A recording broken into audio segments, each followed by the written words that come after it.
我係香港精準醫療嘅黃生，咁就喺呢個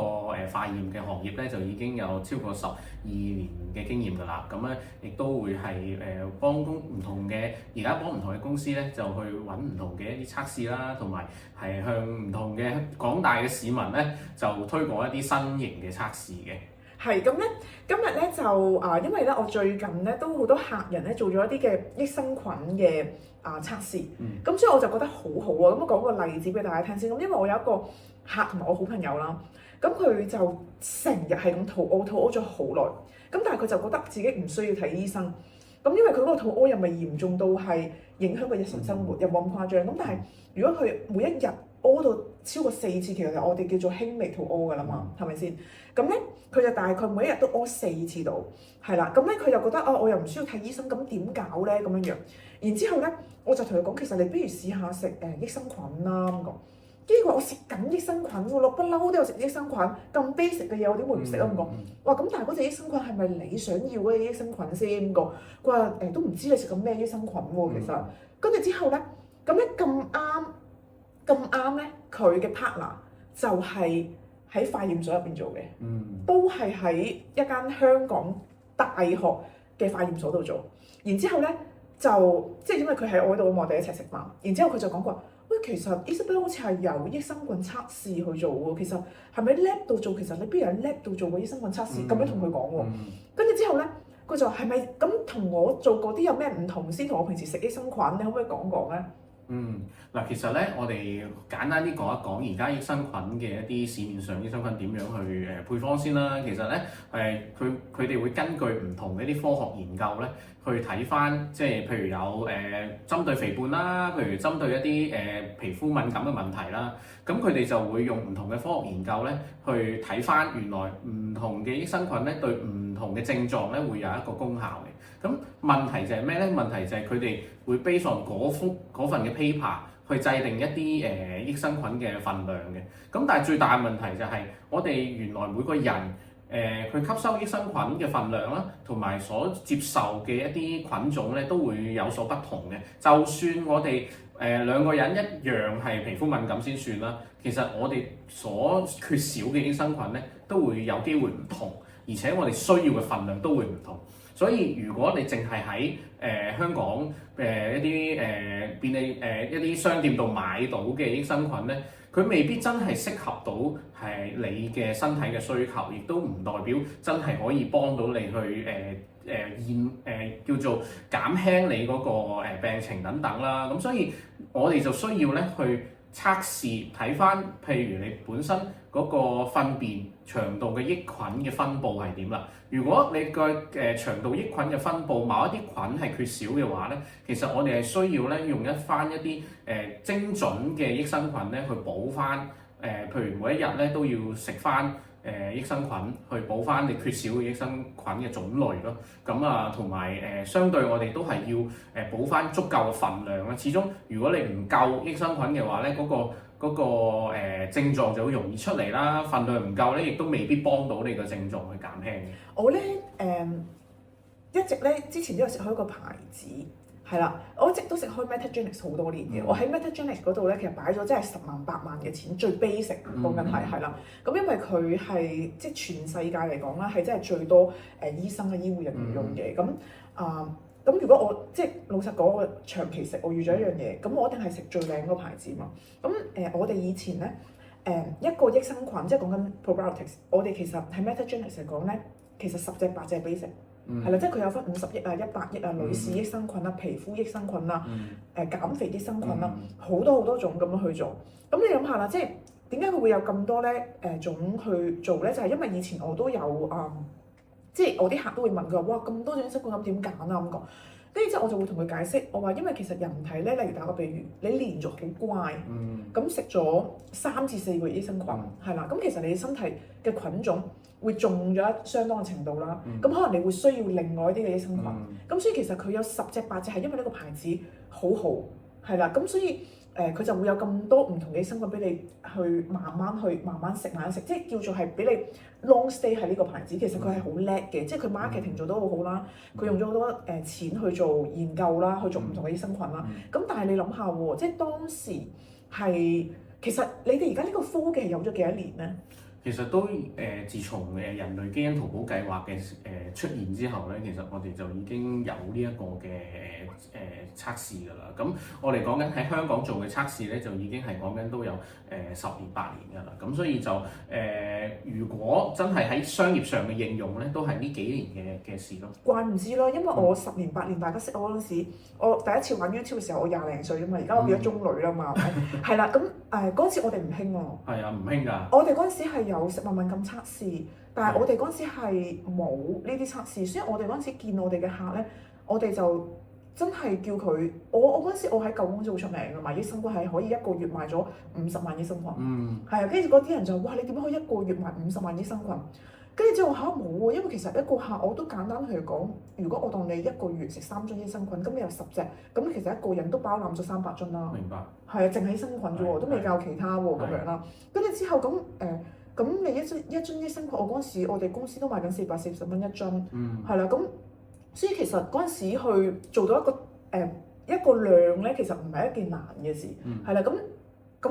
所以我就係話，但係如果已經係有好精準，好似而家咁好精準去做一個測試前後，然之後中間亦都可以係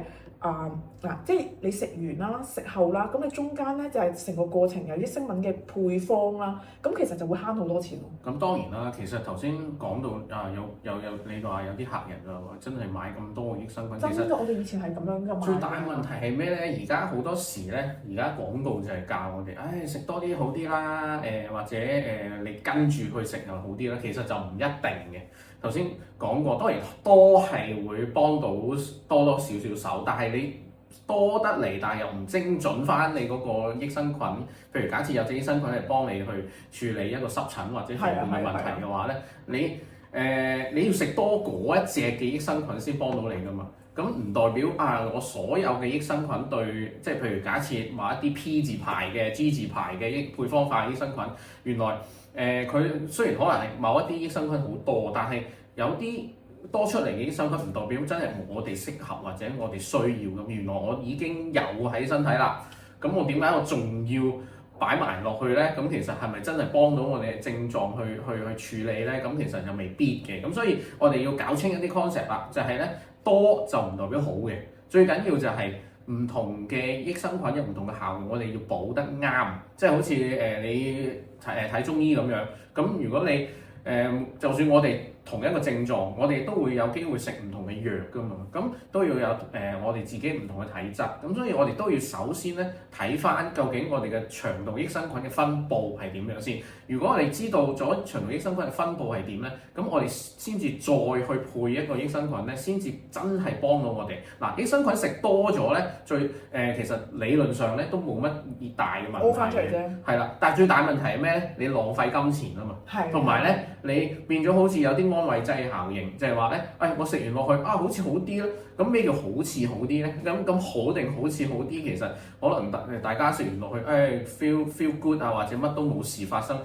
咁其實係唔係一個理性嘅消費行為咧？未必啊，佢可能就係買翻嚟跟住食完可以好似個腸胃好少少，但係其實有一啲益生菌真係可以幫到你去對症下藥嘅。咁呢一樣嘢先至係幫到大家。同埋我想帶出一樣嘢咧，其實益生菌點解我當時咧淨係 focus 益生菌，我做到成間公司都好出名嗰陣時，真係就係因為咧，我成日同啲客人講，其實係所有嘢。大部分嘅嘢，即係除非你即係例如 B12我上次個 DNA report 我都即係真係都缺乏啦，即係就算我曬好多太陽嘅我都缺乏啦咁樣。咁除非你 DNA report 你真係有顯示話你即係某啲嘢你身體真係難以係製造出嚟嘅時候，其實益生菌咧基本上透過你嘅飲食咧係唔會有機會咧你食得夠，因為咧例如好簡單啦，即係以我嘅專業我已經 prepare 咗一啲嘅嘢啦，即係好簡單，即係大家攞出呢個碟絲係啦，碟絲或者咩都好啦，係啦，咁去望望啦，即係例如打個比喻，咁食物啦講緊喎，即係我哋有冇每一日係食到發酵嘅蔬菜啦，yogurt 啦，跟住之後係講緊每一週3至4次喎，即係每一個禮拜3至4次都要食發酵嘅即係韓國叫咩啊？叫做泡菜係啦，泡菜啦，乳酪咧，其實我完全一個禮拜、一個月都食唔到一次，真係食唔到一次。我唯一用乳酪，我係愛嚟整咖喱，係啦。乳酪可以整咖喱，咖喱係要用乳酪㗎，係啊，係要用乳酪㗎。跟住之後嗱，如果你話有啲人行生酮，好多人識我話，因為佢行生酮又唔食啦，係咪先？跟住之後咧，佢未必會食好大量嘅蔬果啦，因為 keto 你好限制，就可能你係食牛油果啊嗰扎啦。跟住之後根莖類例如番薯啊、椰啊、山藥啊，即係叫做。跟住之後糙米嗰啲，其實你生酮你全部都 eliminate 咗，係咪先？咁即係其實你係一定要食益生菌啦，keto 嚟講，或者你唔 keto，其實老實講都未必會咁多人中意食全穀嘅飯啦，番薯啦，我食番薯敏感添嘅，直情係啦，我都好中意食，但係敏感。跟住之後，又調轉啦，即係規律嘅運動係可以令到你身體吸收呢一個嘅益生菌會好啲。但係重點就係、老實講，我自己開健身室嘅規律嘅運動，我嘅客人佢 join 咗，佢都有陣時係10日先一次，即係冇講話一個禮拜10日先做一次運動。係啦，因為香港人真係超忙㗎嘛，係咪先？係啦，忙住揾錢。係啦，跟住之後充足嘅睡眠同埋冇乜壓力喎。咁邊個係即係其實有幾多人係有充足嘅睡眠同埋冇乜壓力？我諗呢啲係退休人士都未必會有，即係叫做奢侈。我哋呢3樣係奢侈嘅嘢喎，其實冇壓力已經好大嘅奢侈啦。係啦，已經好大嘅奢侈啦，係啦。跟住之後咁所以其實如果你就咁睇，其實呢幾樣講緊係每個禮拜3至5次，其實香港人都唔知有幾多人可以做到每一個禮拜3至5日全日喺屋企食飯。你頂多係夜晚喺屋企食飯啫嘛，係咪先？然之後你叫佢帶飯，佢覺得超難嘅，覺得我同同事 social 嘅喎，即係我要出街食嘅喎。然之後出街食嘅時候，跟住之後你幾難揾到一間食糙米飯，係咪先？即係好難嘅事咯。其實基本上係啦。咁如果就咁睇，其實基本上唔係話太多人會食到真係需要嘅。即係嘅益生菌啊，其實講緊係咁你可唔可以再 scientific 講多少少？好似係一個人其實一日係要食幾多種嘅嘢食，然之後先可以做到佢足夠嘅益生菌。其實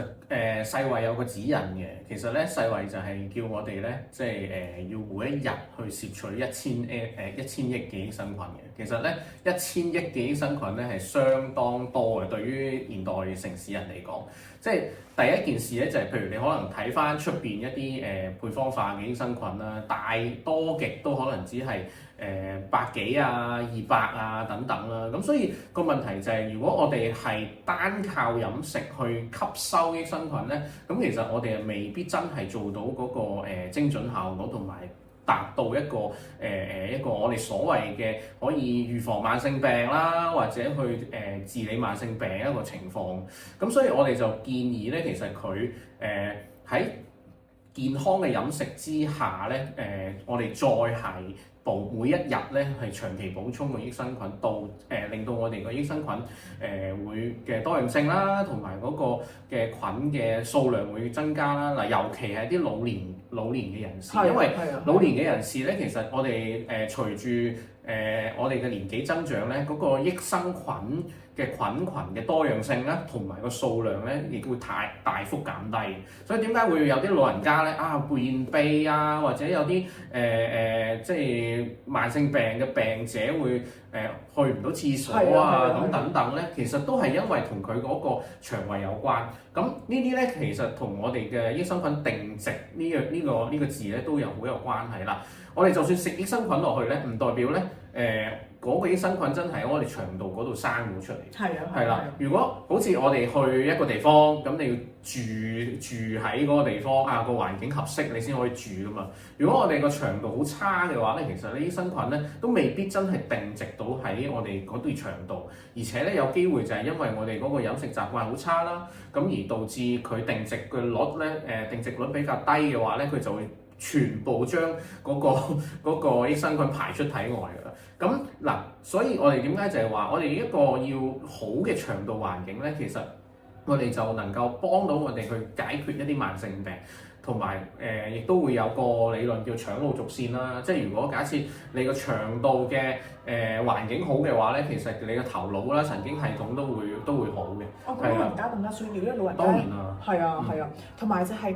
我成日都同啲客講嘅，即係因為我不嬲都係做營養師或者係而家即係做埋健身咁樣啦。咁通常我嘅客人食咧，其實真係為咗減肥。嗯。係啦，咁因為即係以前不嬲都有講啦，係事實嘅喎，即係你食瘦嘅人嘅菌，你就會變瘦。所以即係我哋以前有好多研究顯示，我其中有一條 YouTube 片喺10年前拍，就係講益生菌嗰條片咧，係好多人睇嘅，即係嗰條片係真係超多人睇，係啦。咁都有講就係食嗰個瘦嘅便便就會令到一個人係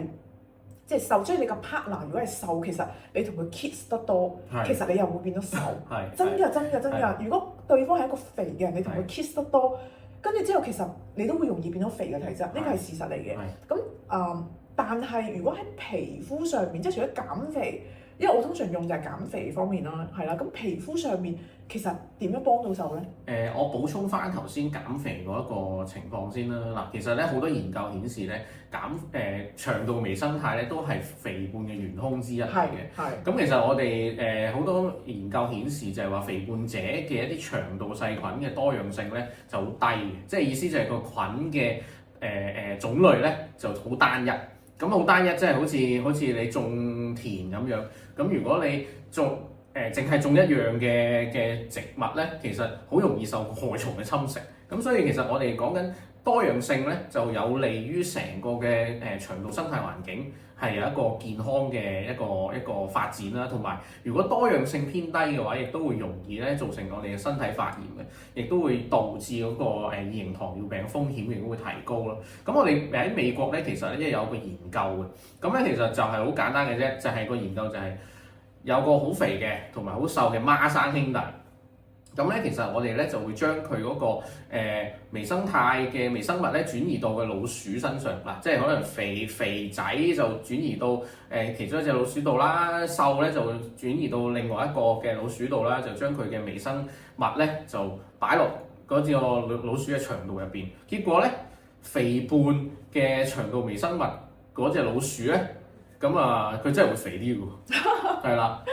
而獲得較瘦人士嘅腸道嘅微生物就會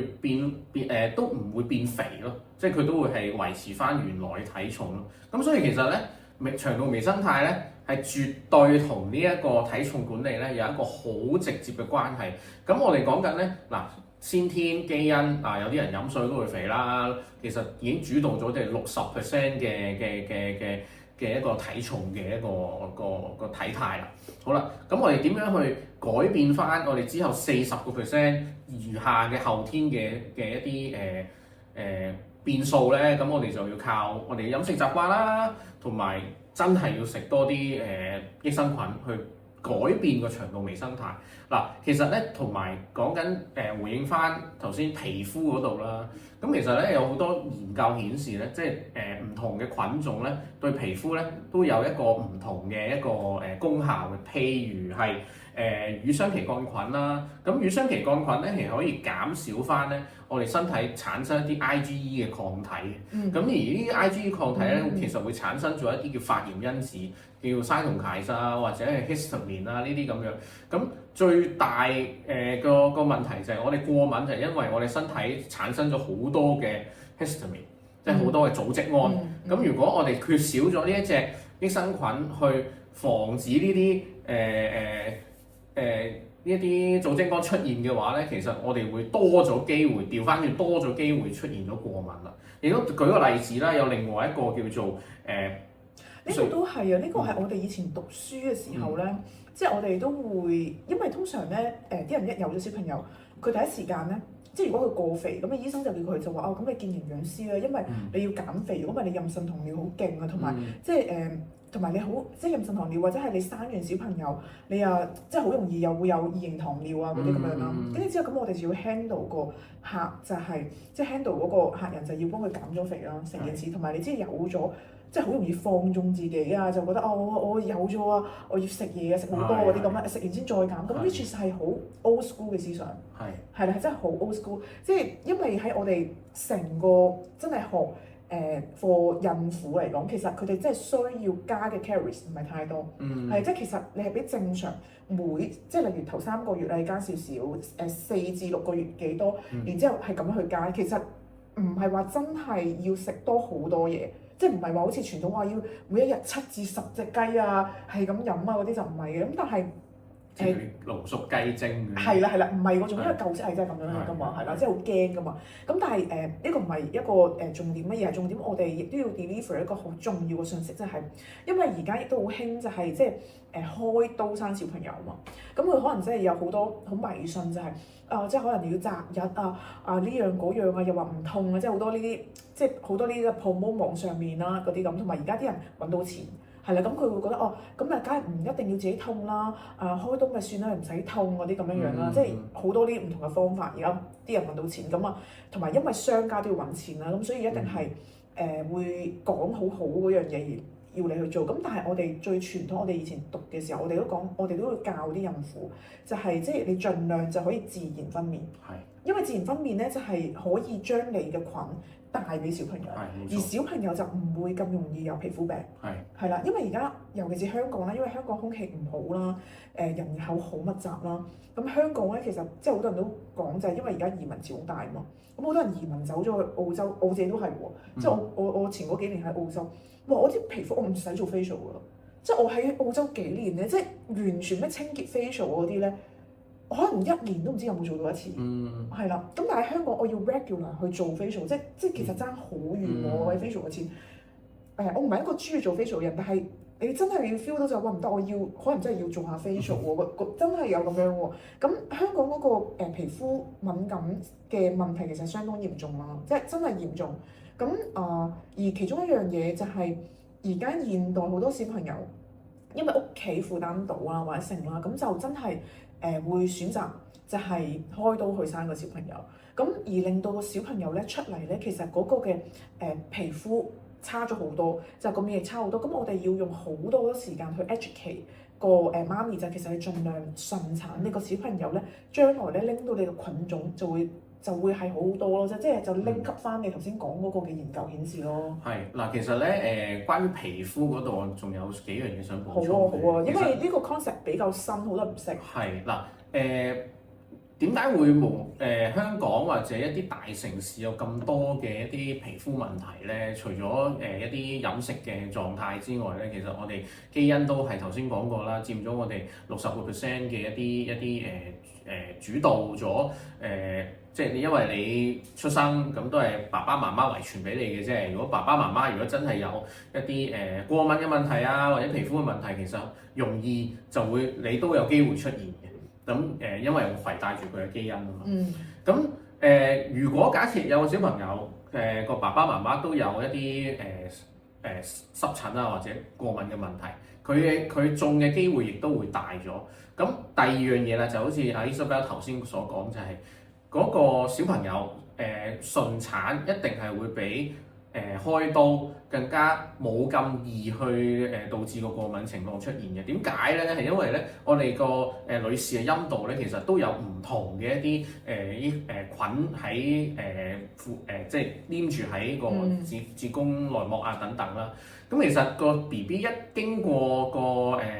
子宮出嚟嘅時候咧，其實佢都會接觸到唔同嘅媽媽嘅菌嘅。咁所以咧，其實亦都有好多研究顯示咧，開刀係會增加比順產咧有更加大嘅風險得到濕疹同過敏。係啦，咁所以另外一方面啦，如果個小朋友開刀出嚟又唔飲人奶咧，咁啊又搭加咗個風險。係啊，所以媽咪真係偉大，好緊要，喺一個小朋友角色真係好偉大。因為人奶咧，其實入邊咧，其實都有HMO 啦，即係天然嘅一啲益生菌啦。咁所以個問題就係，如果假設個小朋友又攜帶住一啲過敏嘅基因，跟住又唔順產，跟住又唔飲人奶，咁其實嗰個濕疹啊、過敏啊嘅機會率就會大大增加。咁所以我哋建議就係，如果假設真係要開刀啦，咁你冇得揀啦，咁可能醫生建議佢要開刀啦，咁佢就要盡量做翻多少少補充益生菌嗰個動作啦，即係譬如可能要食翻相應嘅啲益生菌嘅產品啦，咁啊同埋譬如佢盡量飲人奶啊，或者如果假設佢嘅基因有突變嘅，佢人奶未必有分泌到足夠 HMO 嘅話咧，其實佢都要選擇一啲譬如有 HMO元素嘅奶粉喺入邊，咁唔係叫佢完全唔飲人奶，咁咧叫做卡拉卡拉，即係意思就係梅花間竹，即係又會飲下人奶，又會飲下嗰一啲嘅奶粉都係一個解決嘅方法嚟嘅。咁當然啦，就唔係話一定係100%OK。咁所以我哋即係順產咧，就真係可以大大減低嗰個過敏啦，同埋濕疹啊、皮膚上面嘅問題。如果真係不幸唔係順產啦，開刀啦，咁佢咪之後食多啲益生菌，真係會幫到佢減低過敏嘅風險咯。係啊。咁我想問下，如果有啲人已經係即係佢即係未生咁就或者咁，如果生咗小朋友都大啦，咁但係就有濕疹啦，咁啲印啊嗰啲咁益生菌有冇幫助咧？其實理論上咧，即係我哋講緊啲印都係講緊皮膚修復嘅問題啫。咁啊，如果假設你個皮膚修復比較差嘅話咧，其實個印咧其實都會難啲去退嘅。咁但係當然啦，你話食益生菌係咪我哋個理論就係食益生菌係可以加快令到嗰個嘅傷口或者嗰個過敏嘅情況唔再出現，咁理論上就會慢慢會好返咯，係啊。哦，即係其實係即係都係好間接，其實都會幫到手咯。不過其實一個人係所有嘢，即係嚟打個比喻，即係我哋都咁大個人啦，都會知就係如果你想身體健康，咁啊當然唔係淨係靠飲食啦，即係你都要均衡運動啊，瞓得好啊嗰啲咁樣樣噶啦。我哋成日都會即係我哋其實最陰嘅一條營養問題就係一型糖尿病，係啊，我哋唔講二型，一型糖尿病。因為好多人咧個腦裏邊就覺得我糖尿病啊，好多嘢唔食得。跟住我哋成日都要 remind 嗰下，就算你係一型嘅糖尿病天生都好，其實你都係乜嘢都食得，但係睇分量。係啦，同埋調轉就係你有冇做運動，瞓得好唔好？係啊，即係同壓力啊。係啦，因為好多人都會覺得就係我有嗰樣嘢就唔可以。但係其實如果你有做其他嘢嘅時候，其實好多嘢都可以。係啊，就好似頭先你所講，如果你要你皮膚靚，咁肯定。喂，你都要保養啦，即係唔係話我食益生菌就我賴嗰隻益生菌就話我食咗佢6000蚊，食咗佢幾多轉，其實都唔得。咁喂，但係調轉你10日都唔沖涼嘅，咪真係啊！你明唔明我意思啊？係啊，跟住之後，所以其實係即係你如果你真係例如打個比喻，有啲嘢冇得改變，即係好似我個 DNA 我個 DNA 就係一個例子，就係我本身就係一個容易有伸展物，跟住之後我又唔中意做運動，本身就係肥嘅基因。喂，咁你可以改變噶嘛？但係改變就即係學你話齋60% 係基因啦，係啦。咁但係你做好多唔同嘅嘢，你去扭轉咯，做即係慢慢去轉翻你個習慣啊、改變啊，係有得改變嘅。咁但係成個過程當然係漫長啦。但係你有一樣嘢輔助都好多嘅，咁就好好多。即係有時我哋睇病都係啦，我自己都會，因為我拜中醫嘛。咁講真，即係如果有陣時，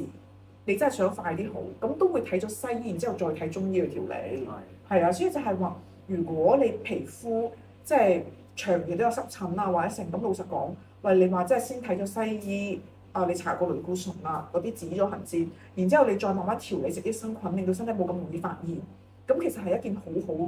嘅幫助，同埋又調轉你食過，即係你搽過類固醇，你更加要食翻益生菌啦，係真係要更加啦嘛。啱啊，其實